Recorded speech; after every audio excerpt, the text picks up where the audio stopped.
I left the keys in the microwave. Yeah, that's how scrambled my brain was. Not the junk drawer. Not the coffee table. The freaking microwave.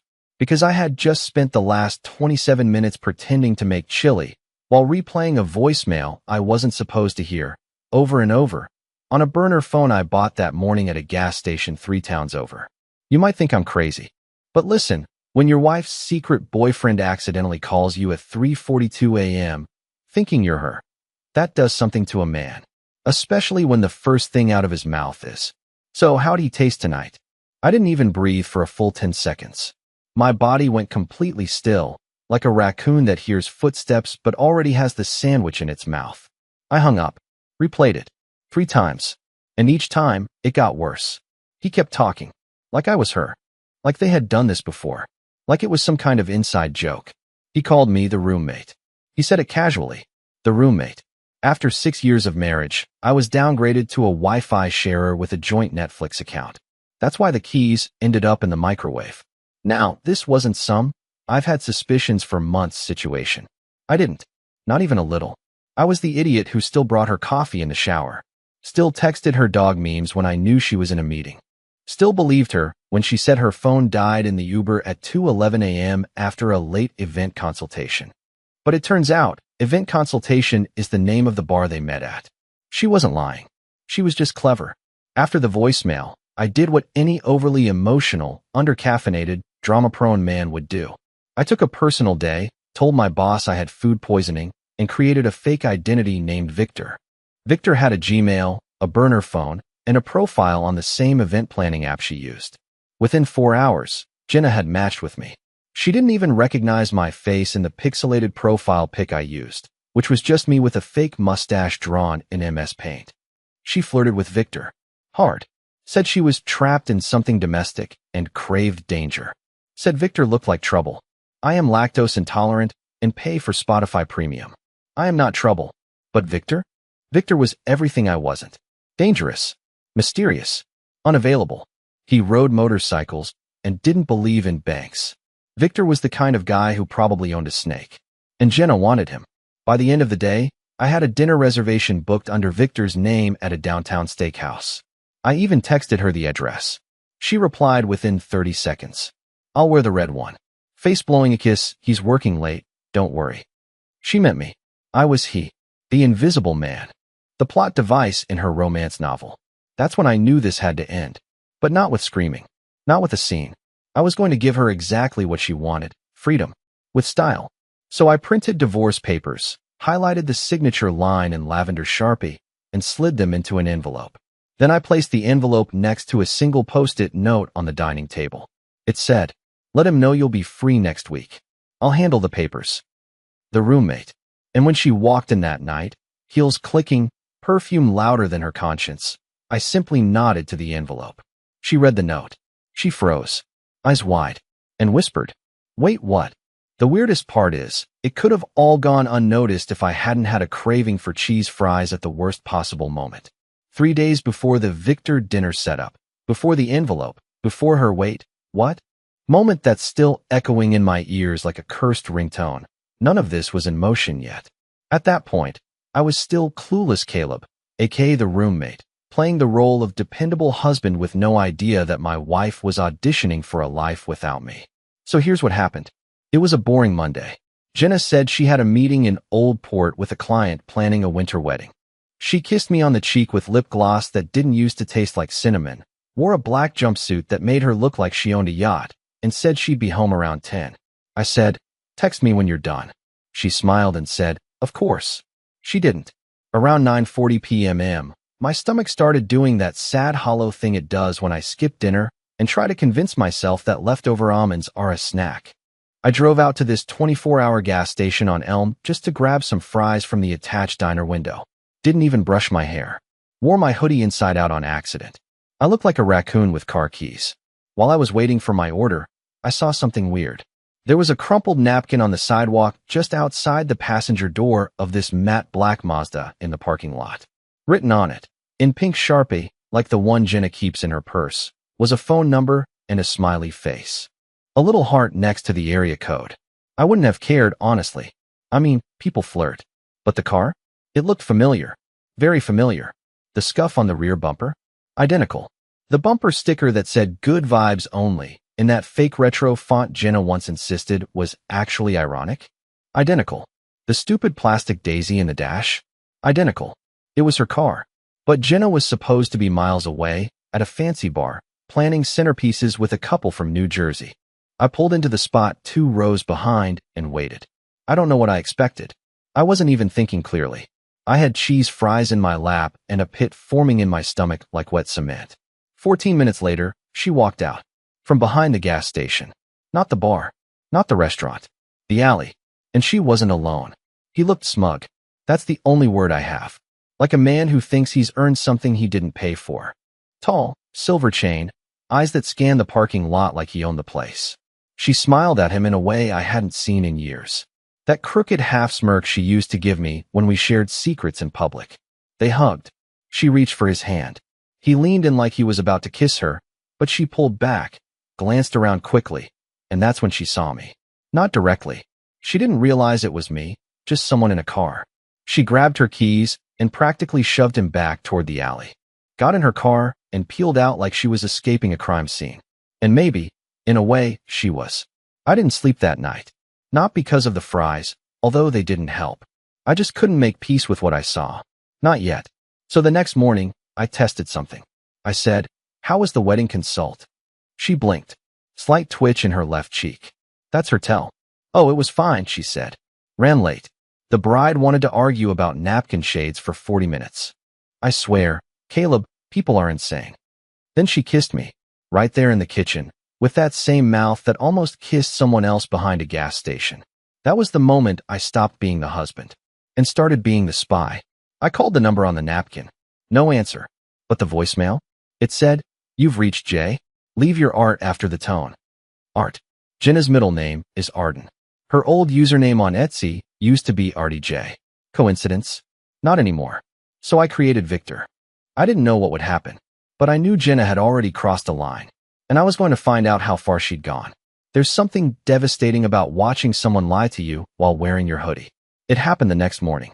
Jenna came downstairs humming some stupid song from her Mood Booster playlist, hair still wet, wearing the old blue hoodie she once stole from me during our second winter together. It had a bleach stain on the left cuff and a rip under the pocket from when we tried to hang floating shelves, and she dropped the drill on me. It was mine, but it was her favorite. Said it felt like a hug. Now it just looked like camouflage. She sipped her coffee like nothing was wrong, like she hadn't spent the previous night locked in a whisper behind a gas station with some man who clearly didn't think twice about another man's wife. She kissed me on the cheek again, her new move lately, soft and strategic, and asked if I could pick up oat milk later. I said sure, but in my head, I was already building the wall between us, one silent brick at a time. She left at 9:16 a.m. sharp. Said she had a client consult downtown. But 15 minutes later, I watched her car pull off to the right, toward the east side. Not downtown, and not even trying to hide it. I decided to stay home from work that day. Again, I told my supervisor I was having a personal situation. He didn't ask questions. Probably heard the shake in my voice. I didn't care. I sat at the kitchen table, the same one where we used to play cards and argue about Spotify lyrics, and opened the iPad she always left plugged in behind the toaster. She never thought twice about it. Probably forgot it syncs to everything. Her messages, her notes, her browsing history, even her saved playlists. I wasn't looking for anything in particular. Just following the crack in the wall to see how far it spread. And there it was. A shared playlist. Night Drives with Jay. I don't remember ever creating it. I sure as hell wasn't invited to it. There were 26 songs. All slow, smoky, suggestive. Some I recognized from her shower sessions. Others I had never heard. One was literally titled Secret. Subtle. I tapped the playlist details. It was shared with a contact named Simply J. No last name. No emoji. Just the letter. Cold. Clean. Like a hotel alias. Then I noticed something else. There was a voice memo in her notes app, titled Draft Arden Pitch. I assumed it was a client thing at first, until I hit play. It wasn't about a client. It wasn't even about work. It was her talking about me. Her voice was soft, like she was rehearsing how to say something painful without sounding like the villain. She said she felt disconnected. that she missed who she was before him. She said she tried to fall back in love, but couldn't force it. She said she was waiting for the right moment and didn't want to wreck his heart before Christmas. Christmas, 3 weeks away. She was planning to leave me after the holidays. Like a seasonal promotion. One final gift wrap before tossing me out like an expired receipt. I should have been angry, furious, smashing plates and ripping photos off the walls. But I wasn't. I sat there, in complete silence, and felt nothing. Like my brain shut off the emotion valve just to protect itself. I made a list instead. Bullet points. Of everything I needed to confirm before I made a move. It wasn't about revenge anymore. It was about control. So I dug deeper. Found cached messages in the browser from a deleted Instagram account. Under the handle @j_mirror. Private. Only 12 followers. But enough to track the links to old comments she left under posts from someone named Jason Hale. I didn't recognize the name. But the profile was public. He was an artist. Street photography. Tattoos. Gallery shows. Moody black and white edits of alleys and rooftops. And in one of his recent stories, a photo of Jenna. Not a full-face shot. Just her hand. But I'd know that crooked pinky anywhere. She broke it playing dodgeball years ago and never got it reset right. The caption read, "Red in the wild." My stomach dropped. That's what he called her. Red. I now had a name, a face, and a date. 2 nights ago. Same night as the wedding consult. The pieces were no longer falling into place. They were crashing. I didn't tell her I knew. Not yet. Instead, I started setting the table for her exit. Quietly. Strategically. Just like she was planning mine. I wasn't planning to bring anyone else into this. It was supposed to be between me, Jenna, and the truth. But like everything else in this story, things didn't go the way I expected. It started with a brunch invitation I almost ignored. Jenna's sister, Mallory, texted me out of nowhere. "Still on for Sunday? Need my Caleb fix. Don't flake." I hadn't even realized we were on for anything. But apparently Jenna told her we'd meet at Cafe Bramble. This artsy, overpriced spot where every plate looks like it was arranged by a depressed florist. Jenna wasn't going, of course. She said she had a client shoot in the morning. It sounded real enough, until I saw her pack a weekend bag the night before, throw in her black heels, her red lace thing, and none of her camera gear. That was the moment it hit me. She wasn't waiting until after Christmas to leave. She was already rehearsing what her life looked like without me. So I went to brunch. Mallory arrived late, as always, wearing mirrored sunglasses and a blazer 2 sizes too large, like a hungover art curator. She hugged me, asked how I was. I told her I'd been better. That Jenna was distant lately. She didn't say anything right away, just picked at her avocado toast like it owed her money. Then she said something I'll never forget. "Look, Jenna always romanticized endings. You know that, right?" I blinked. "What does that mean?" She sighed.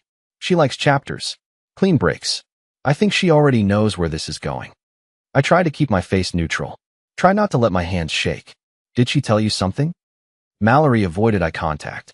Took a sip of her orange water, some citrusy nightmare with floating herbs. Then she said, "She didn't have to. I saw her at Harbor Square last week. She wasn't alone." I leaned back slowly, my heart pounding, but my voice steady. "With who?" Mallory hesitated. He looked older, tall, kinda intense, like the kind of guy who brings a sketchbook to a funeral. She said he was a vendor contact. "Did they look like co-workers?" Mallory gave me a long, honest look. They looked like regrets waiting to happen. That's when I knew. Mallory suspected it. Maybe she didn't have the proof, but she'd seen enough to feel uncomfortable. And in that moment, I realized something else. Jenna's little world was leaking. Sloppily. Carelessly. She wasn't as careful as she thought. I thanked Mallory. Told her I needed some time to figure things out. She nodded like she understood more than she let on. Maybe she had her own suspicions for a while. Maybe she wanted me to know. Maybe this was her way of giving me a warning without betraying blood. By the time I left the cafe, my hands were cold and my jaw ached from how hard I'd been clenching it. I sat in my car for 10 minutes, staring at my own reflection in the windshield, and made a decision. I was going to meet him. I didn't know how yet, but I had the name, Jason Hale, and the Instagram profile.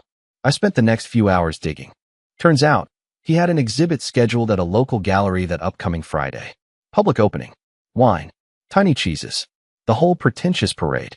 I RSVP'd under a fake name, Andrew Glass. Business casual. Quiet demeanor. I even ordered square-framed glasses I didn't need, just to change my face enough to not be instantly recognized from Jenna's photo albums. Friday came fast. I stood outside the gallery for 5 minutes before walking in. Heart in my throat. Palms damp. I wasn't a confrontational guy. I was the one who avoided customer service calls, who left arguments unfinished because the tension made my stomach hurt. But that night, I wasn't Caleb the pushover. I was the man whose life had been hollowed out by secrets and silence. The gallery was dim, full of shadows and half-conversations. His photos hung on matte walls, moody black and white shots of alleyways, fire escapes, and lipstick on cocktail napkins. The kind of images people stared at for too long, pretending they saw more than what was there. And then I saw him, Jason Hale, leaning against a table with 2 women laughing beside him, sipping red wine, dressed in layered neutrals like some anthropomorphic mood board. I recognized the necklace from Jenna's photo, the little bronze circle. I recognized the tattoo peeking out from his sleeve, the one she described once when she thought I wasn't listening. I watched him for 10 full minutes. Not to intimidate, not to start a fight, just to see the man my wife had replaced me with. And he didn't look dangerous. He didn't look charming. He looked ordinary. That almost made it worse. Because ordinary men don't seduce married women unless the doors are already left open for them. He wasn't the villain in this story. She was. I didn't approach him that night. I wasn't ready. Not yet. But I knew where he worked now. What he drove. Where he parked. What nights he posted from the east side. I was building the blueprint of a man who thought he was invisible. But the spotlight was coming. And neither of them had any idea how bright it was going to get. I could have screamed. I could have punched him. I could have waited for him in the parking lot and introduced his windshield to a tire iron. That's what every movie tells you to do. That's what your friends want to hear when you say, "My wife is sleeping with another man."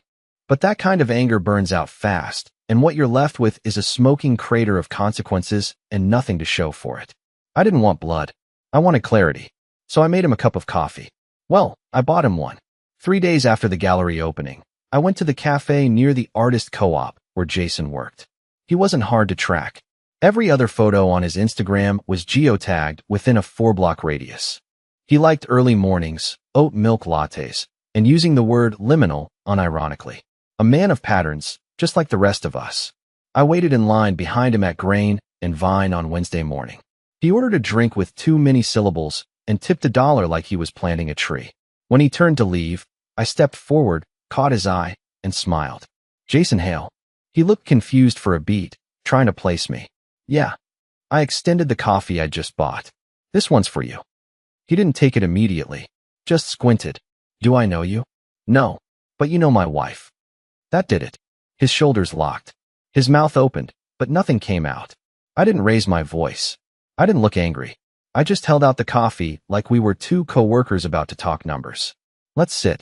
To his credit, he didn't run. Maybe he was too proud. Or too stunned. Or maybe he thought I was bluffing. We took a seat in the corner, by the window. I could feel the blood pounding in my ears, but I kept my hands still. My face neutral. He looked nervous, but not guilty, and that detail mattered more than I expected.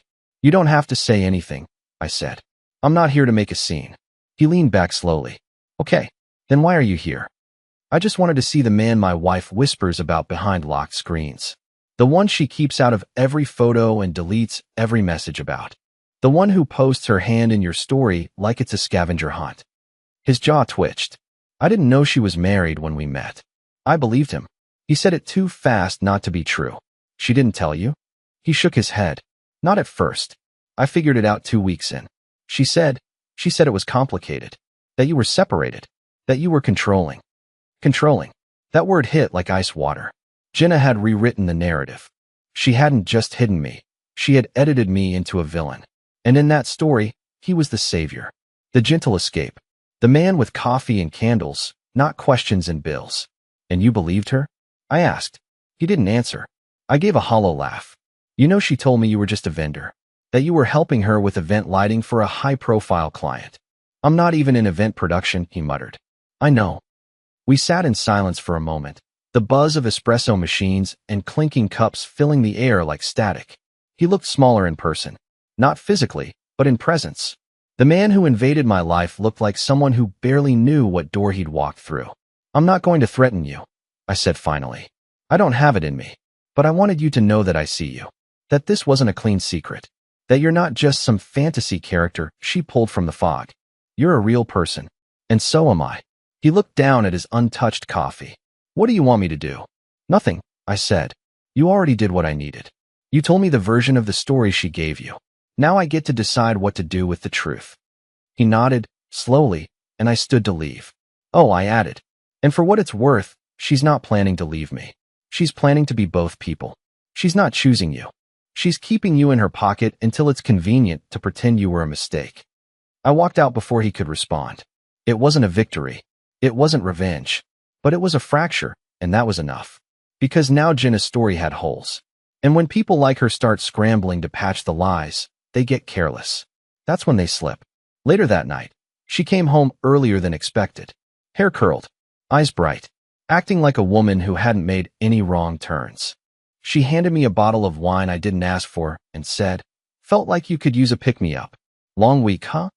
I smiled, played along, because what she didn't know is that I'd placed a voice-activated recorder under the passenger seat of her car earlier that afternoon. And in less than 24 hours, I would hear a conversation she would never be able to take back. I've never been good at sitting still. Even before all of this, before the lies, the hiding, the coffee shop confessions, I always needed to keep my hands busy. I built things, fixed things that didn't need fixing, reorganized drawers that already made sense. So you can imagine what kind of storm I was in the night after my conversation with Jason. I couldn't sleep, not because I was nervous, not even because I was angry, but because I knew there was a moment waiting for me. A moment sitting on a tiny voice recorder hidden under the passenger seat of my wife's car. And I wasn't ready to hear it. But I had to. She left for a brunch run the next morning, early, dressed too nice, full face of makeup for what she claimed was a mimosa and egg situation with the girls. I waved as she pulled out of the driveway and smiled like I always did, and she waved back with the same hand that used to reach for mine at night. As soon as she turned the corner, I grabbed my coat, walked down the block, and looped around until I saw her car parked outside Marley's Bistro, 5 blocks deeper into the east side than she told me she'd be. And she wasn't alone. Jason was there. Again. She leaned against the brick wall outside like she was starring in a music video, laughing at something he said, holding her coffee like it was the most natural thing in the world to be on a date she swore didn't exist. I turned and walked away. I didn't need to watch. I already had what I needed. By noon, her car was back in the driveway. She was inside, upstairs, in the shower. Probably humming. Probably rinsing off whatever guilt she convinced herself wasn't real. That's when I slipped outside, opened the door to her car with my copy of the key, and retrieved the recorder. Back inside, I plugged it into my laptop. Took a breath. Hit play. There was static at first. A shuffle. Wind. The sounds of her starting the car. The click of her turning the air on. Then a phone buzzing. Her voice answering, upbeat and soft in the way she never used with me anymore. "Hey you. You're early." A pause. Jason's voice, distant but clear. "I was just down the street. Thought I'd surprise you." They laughed. Small talk. More laughter. Then she said something I didn't expect. "He keeps looking at me like he knows." Jason asked, "Does he?" "No," she said quickly. "He can't. Caleb doesn't have that gear. He's sweet. A little too sweet. Predictable. He's the kind of guy who'd still bring me soup if I cheated." That hit like a slap. Not because she was wrong, but because she was right. I had done that. When she came home late and claimed it was cramps or the flu or a migraine, I made soup. I ran baths. I didn't ask questions. But now I had answers. Jason replied, "You're still planning to end it, right?" There was a long pause. She sighed. "Yeah. After the holidays. I don't want to be the bad guy at Christmas." His mom's already bought matching pajamas. They both laughed again. Jason said, "I get it. But if he finds out." "He won't. He's soft. He believes what I tell him because I say it with a straight face. He still thinks I'm building my business. He doesn't even know I quit my last client 2 weeks ago." I froze. She quit. She'd been lying about working? About where she went every day? I felt something unravel inside me. Like a stitch that had been holding me together just popped, and now everything was spilling out faster than I could stop it. The recording continued. Jason lowered his voice. "And us." Another pause. "I don't know yet," she said. Let me get through the holidays. Then we'll see what makes sense. It was surgical, detached, like she was planning a furniture rearrangement, not the demolition of an entire marriage. She never said she loved him. That stung too, not because I wanted her to, but because it meant he was disposable too. I wasn't watching her fall for someone else. I was watching her rehearse freedom. When the recording ended, I just sat there. Laptop open, fingers stiff, mind blank. Not angry, not heartbroken, just done. The kind of done that doesn't shout, doesn't slam doors, doesn't make threats. The kind of done that starts collecting receipts and making spreadsheets. That starts thinking about timing and leverage and clean exits. Because now I had her voice. On record, in her own words, her own strategy. No denials, no spin, just truth in raw format. That night, I printed a transcript, put it in a sealed envelope, labeled it for clarity. Then I waited, not for a fight, not for closure, but for her next lie, the one I'd finally interrupt. There's a certain power in pretending not to know. It's like holding a loaded weapon behind your back while the other person dances in front of you, convinced you're unarmed. That's where I was now, no longer the clueless husband, but the audience to a performance that was slowly coming apart at the seams. After I listened to the full recording from her car, I didn't confront her. I didn't rage, didn't sulk, didn't even flinch. Instead, I started building a quiet case behind the scenes. It wasn't about exposing her to the world. I wasn't interested in Facebook announcements or group chat explosions. What I wanted was control, not of her, but of my own ending. For the first time in months, I started thinking clearly. The first step? I made copies of everything. The transcript from the recorder, screenshots of the shared playlist with Jason, geotagged photos, dates, times. I laid it all out in a spreadsheet, time-stamped, documented. I even included her own words, highlighted in yellow, under the column, stated intentions. It looked like a corporate audit of a failing marriage. Next, I met with a lawyer. Quietly. No emails, no texts. I scheduled it from my work computer, on my lunch break, in a private tab. The man was calm, direct. When I showed him the folder labeled Jenna/proof, he just nodded like he'd seen this kind of thing 100 times. Maybe he had. She doesn't know you know? He asked. I shook my head. Not a clue. She thinks I'm still making her coffee every morning out of instinct. He leaned back. Then you've got the upper hand. That's rare. We discussed everything. What would happen if I filed now versus after the holidays? What it meant for the house, the finances, even Bishop, our demon cat who probably wouldn't notice if either of us disappeared. We mapped out a strategy like a chessboard, piece by piece. And then, I waited. I watched Jenna from a distance, even when we were in the same room. The way she smiled down at her phone and tilted it away when I passed. The way she said, I love you, with a delay now, like she had to remind herself what it used to sound like. It wasn't painful anymore. It was almost theatrical. One night, while we were eating takeout on the couch, I brought up a couple's trip we had planned months ago, a long weekend up north in February. She blinked, caught off guard. Oh right, she said. We might have to cancel. I'm still waiting to hear back from that new wedding client. I nodded. Of course. Let me know when you find out. She smiled, kissed my cheek, got up to throw away her container. What she didn't see was the printer behind her quietly finishing the last page of the divorce paperwork. I placed it on my desk, signed my section, and clipped the transcript to the front. I didn't plan to give it to her yet. Not until I had the final piece. And that came sooner than I thought. It was a Friday. Cold. Quiet. I was working from home when her phone lit up across the room. She'd left it on the coffee table, rare. A notification popped up, just for a second. Jay, still on for tonight? Red or black? I didn't even need to see the full message. I already knew what it meant. I'd heard them talk about the red dress before. The one she wore when she wanted to make sure Jason didn't look at anyone else in the room. That night, she told me she had a networking dinner. Said it might run late. I told her to take her time, that I'd probably be asleep when she got home. She looked relieved, genuinely grateful.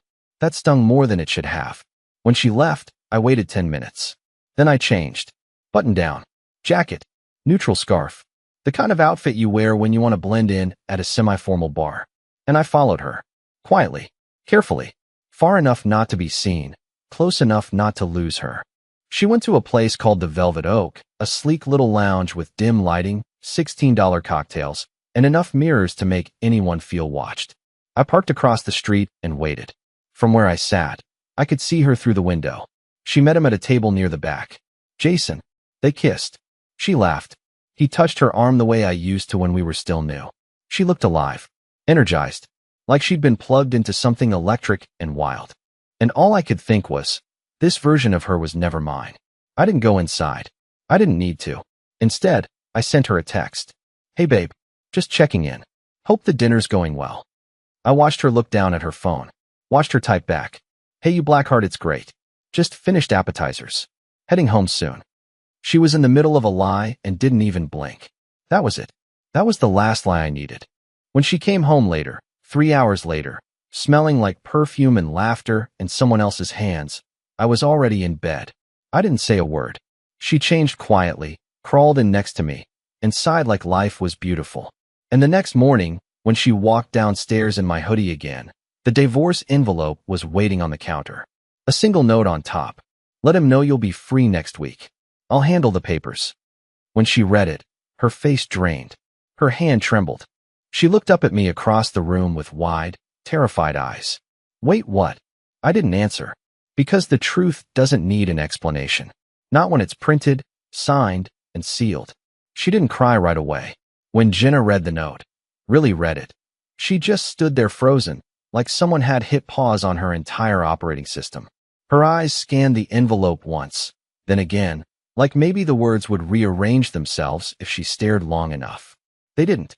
She looked up at me across the room. The same room where we used to talk about kids and holidays and repainting the walls. Now, all she could manage was a shaky whisper. Wait, what? I didn't answer. Not immediately. I wanted the silence to sit with her, to wrap around her the way mine had wrapped around me for weeks. I wanted her to feel it, the calm, the finality. Then I said, you've already left. I'm just making it official. She opened her mouth, closed it, opened it again. This is, Caleb, come on. You don't. I do. Her hands clutched the counter behind her like she needed it to stay upright. You're not even giving me a chance to explain? I raised an eyebrow. You mean lie better? That stopped her. She flinched like I'd physically struck her. I didn't mean for it to happen this way. But it did. More silence. Then finally, she tried the soft route. The one I knew well. The one that used to work. I still care about you, she said, voice gentle, like a padded hammer. You're a good man, Caleb. I nodded. I know. Her lips parted, like she didn't expect that answer. For once, I didn't feel small. I didn't feel lesser. I didn't feel like some beige background character in her chaotic highlight reel. I felt steady. You don't have to move out today, I said. But the papers are signed. Just give me your decision by the end of the week. She didn't argue. She just nodded, slowly, eyes wet, and went upstairs without another word. The following days passed like fog burning off glass. Quiet. Uneventful. I started packing little things. Old t-shirts, photo booth strips, the framed Polaroid from our first road trip. Some of it I kept. Most of it I tossed. Jenna didn't say much. She tiptoed around the house like a guest, unsure of the rules. She never tried to defend herself again. Maybe because she realized there was nothing left to protect. By Friday, she was gone. She left her key in a small envelope on the table. No note. Just the key. And here's the part you probably don't expect. No, I didn't spiral. I didn't become a sad boy in a dive bar or get revenge by dating her cousin or burning her clothes in the yard. What I did was breathe. For the first time in a long, long time, I sat alone in a clean, quiet house with a mug of black coffee and nothing buzzing in my gut. I opened the windows. Let the cold air in. I booked a solo weekend trip up north. Stayed in a cabin near the lake. Read books I hadn't touched in years. Ate whatever I wanted. Slept without checking the clock. And when I came back, I started repainting the walls. Not metaphorically, literally. A fresh coat of deep green in the bedroom. A slate gray in the kitchen. I donated her old art prints, tossed the fake succulents, replaced them with real ones. I started seeing people again. Not romantically, not yet. Just friends. Neighbors. The barista who remembered my name. The dog at the shelter I'd passed by for years. His name's Charlie now, and he follows me everywhere. The divorce went through smoothly. She signed. No drama. She even sent a text a few weeks later. I hope you're doing okay. I'm sorry for how I handled everything. I didn't reply. Not out of cruelty. Just closure. Because I was doing okay. In fact, I was doing better than okay. I wasn't broken. I wasn't bitter. I was free. And sometimes, that's the real twist ending. Not revenge. Not some new love story. Just a quiet man, standing in his own kitchen, holding a cup of coffee, finally, truly at peace.